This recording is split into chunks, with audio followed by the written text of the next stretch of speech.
ఖుషి, నా black beads ఎక్కడున్నాయో చూసావా నాన్న? లేదు మమ్మీ. సరే నాన్న. జ్యువెలరీ ఎక్కడ పడితే అక్కడ పెట్టేసి మర్చిపోతూ ఉంటాం కదా, తర్వాత ఇలా ర్యాక్లన్నీ ఎత్తుక్కుంటా ఉండాల్సి వస్తుంది. అందుకని చెప్పేసి నేనైతే మీషో నుంచి జ్యువెలరీ బాక్స్ని అయితే పర్చేస్ చేశాను. ఇది బాక్స్ కాదు, ఒక పౌచ్ టైప్లో ఉంది, పిల్లో టైప్లో ఉంది, చాలా సాఫ్ట్గా ఉంది. నాకైతే మెటీరియల్ చాలా మంచిగా నచ్చిందనమాట. ఇది చాలా స్టైలిష్గా కూడా కనిపిస్తుంది చూడడానికి. మన హ్యాండ్ బ్యాగ్స్లో కూడా పట్టేస్తుంది. మన జ్యువెలరీ అంతా ఒకే దాంట్లో వేసుకుంటే సేఫ్గా ఒకే ప్లేస్లో అన్నీ ఉంటాయన్నమాట. చాలా సెపరేట్గా అయితే ఇచ్చారనమాట పౌచెస్ అవి కూడాని. అన్నిటికి కూడా జిప్స్ ఇచ్చారు. జిప్ క్వాలిటీ కూడా చాలా మంచిగా అయితే ఉందన్నమాట.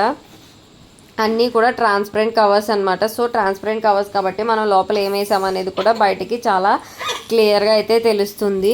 ప్రొడక్ట్ అయితే ఓవరాల్గా చాలా మంచిగా అయితే ఉందన్నమాట. జ్యువెలరీ కూడా చాలా పాడవకుండా ఉంటుందన్నమాట ఇలా ఉండడం వల్ల. సో ఈ ప్రొడక్ట్ లింక్ కోసం కమెంట్ బాక్స్లో అయితే కమెంట్ చేయండి. Thanks for watching.